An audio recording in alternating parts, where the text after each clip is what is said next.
राम राम।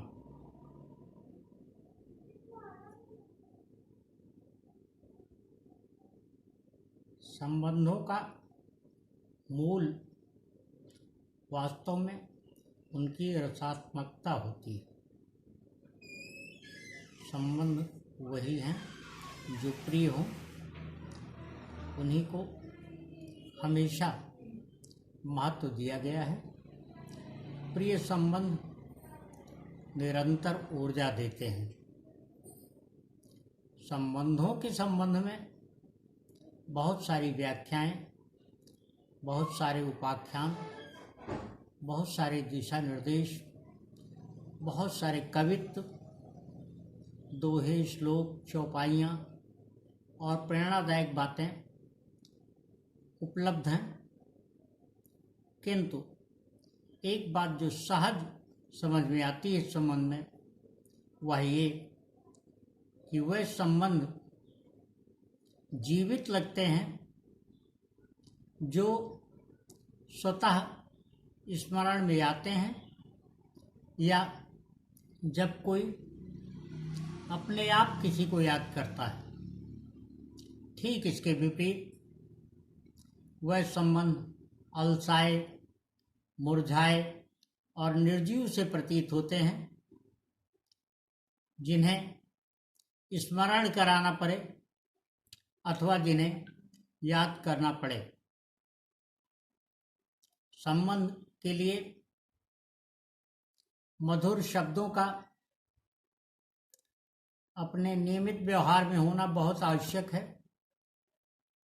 संबंधों के लिए गोया मधुरता और माधुर्य ही रस तत्व है। यही सरेश का काम करता है, यही संबंधों को जोड़ता है और उन्हें प्रिय बनाता है। कहा गया है कि बोली एक अमोल है, जो कोई समझे जान, हिये तराजू तौल के तब मुख बाहर आन।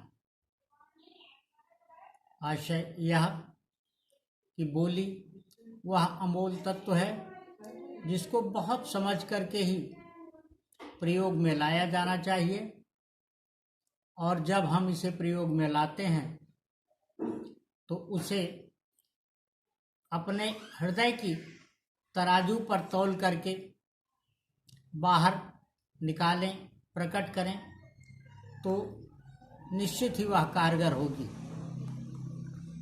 किसी ने कहा है कि जब हम किसी के साथ किसी प्रकार का कोई संवाद करते हैं, उससे किसी प्रकार की कोई बात करते हैं, उससे किसी प्रकार की कोई चर्चा करते हैं, तो हम कभी किसी भी बातचीत में उसके समक्ष ऐसी कोई बात, ऐसे किसी शब्द का प्रयोग न करें जो हम अपने साथ अपने जीवन में जिन्हें हम उपयुक्त न समझते हों, जो हमें किसी भी प्रकार की कोई कटुता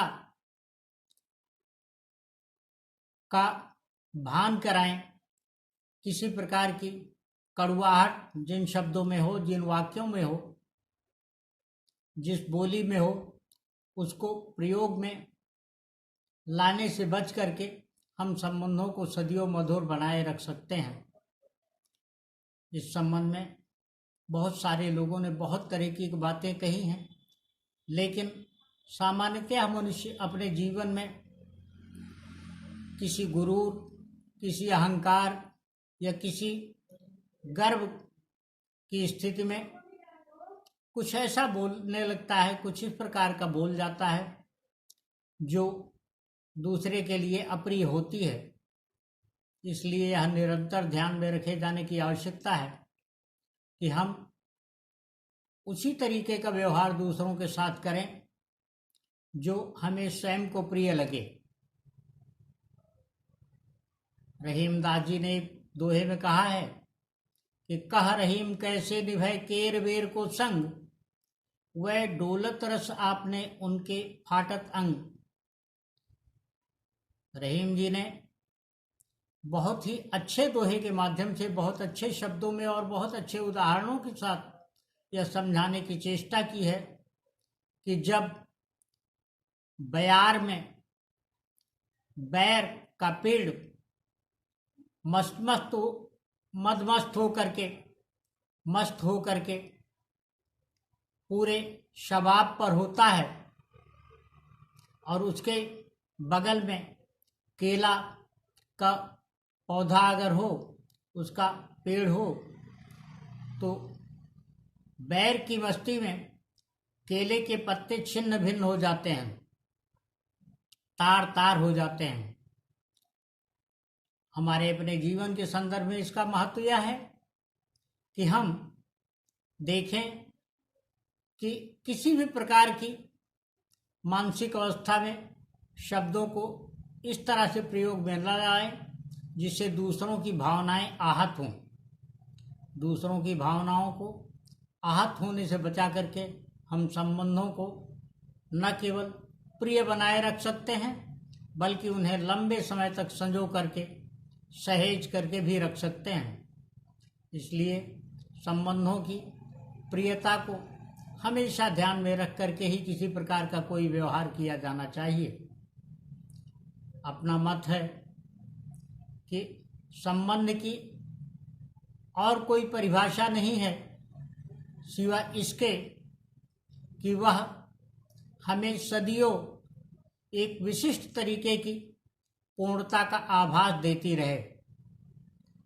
जहाँ संबंधों में खालीपन या किसी प्रकार का रूखापन आता है, संबंध वहीं विकृत होने लगते हैं और एक निश्चित समय के उपरांत स्वतः टूट जाते हैं, क्योंकि संबंधों में आकर्षण घटता जाता है।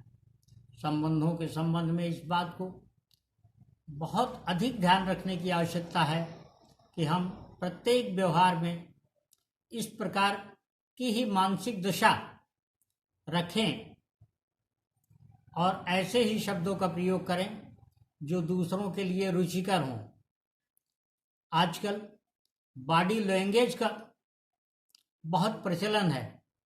यह शब्द वास्तव में हमारी मुख मुद्रा, हमारी भाव मुद्रा होती है।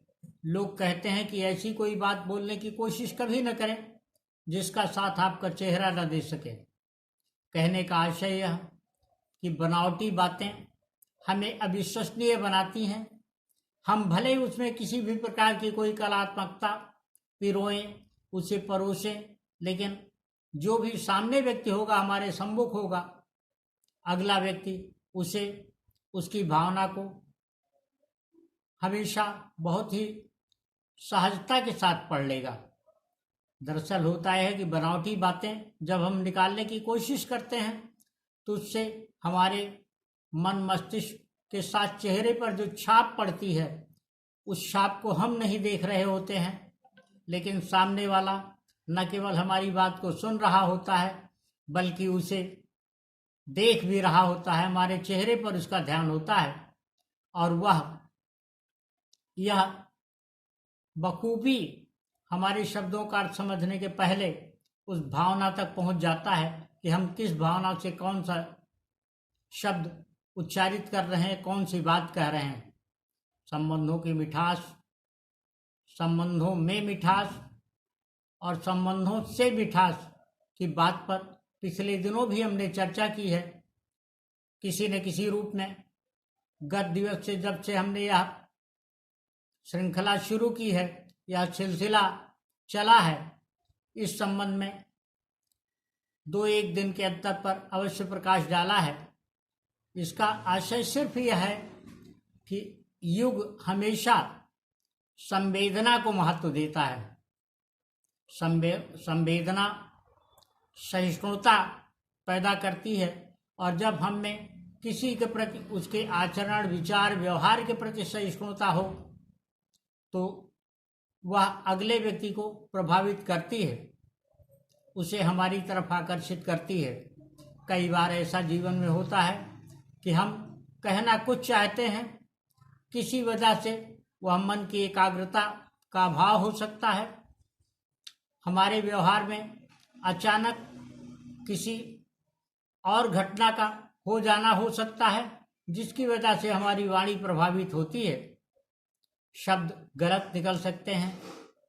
हमें कोई प्रतिक्रिया व्यक्त करने के पहले कहने वाले, बोलने वाले की मनोदशा के बारे में भी एक पल सोच लेना चाहिए और तब अपनी प्रतिक्रिया व्यक्त करें, तो निश्चित तौर पर वह हमारे संबंधों को मधुर बनाए रख सकेगी। संवाद कभी एक पक्षीय नहीं होता है। एक पक्षीय प्रवचन या भाषण हो सकते हैं। संवाद वास्तव में विमर्श होता है जो द्विपक्षीय होता है। संवाद बहुपक्षीय भी हो सकता है, लेकिन कम से कम दो पक्षों का होना बहुत आवश्यक है। जब हमें ऐसा प्रतीत होता है कि हम किसी ऐसे व्यक्ति से अपनी बात कर रहे हैं जो सामने हमारे विद्यमान है, तो हमारी बातचीत की शैली बदल जाती है, हमें सावधान करती है और हम यह महसूस करते हैं कि कोई हमें सुन रहा है, कोई हमें समझने की कोशिश कर रहा है, तो हम ज़्यादा सतर्क होकर के अपनी बातों को कहते हैं। इससे कभी कभी प्रवाह में ठहराव भी आता है, लेकिन प्रवाह में ठहराव आने का यह अर्थ नहीं है, बल्कि यह है जिस दोहे से हमने शुरुआत की थी कि हिये तराजू तौल कर तब मुख बाहर आन। हम अपने हृदय की तराजू पर तौल करके उसका मूल्यांकन करके ये उसके अर्थ और उसके प्रभाव को समझ करके ही शब्दों का प्रयोग करें, वाणी में प्रयोग करें, बोलें, तो वह अपने प्रभाव को न केवल असरदार बनाएगी बल्कि उसको स्थायी भी रखेगी। राम राम।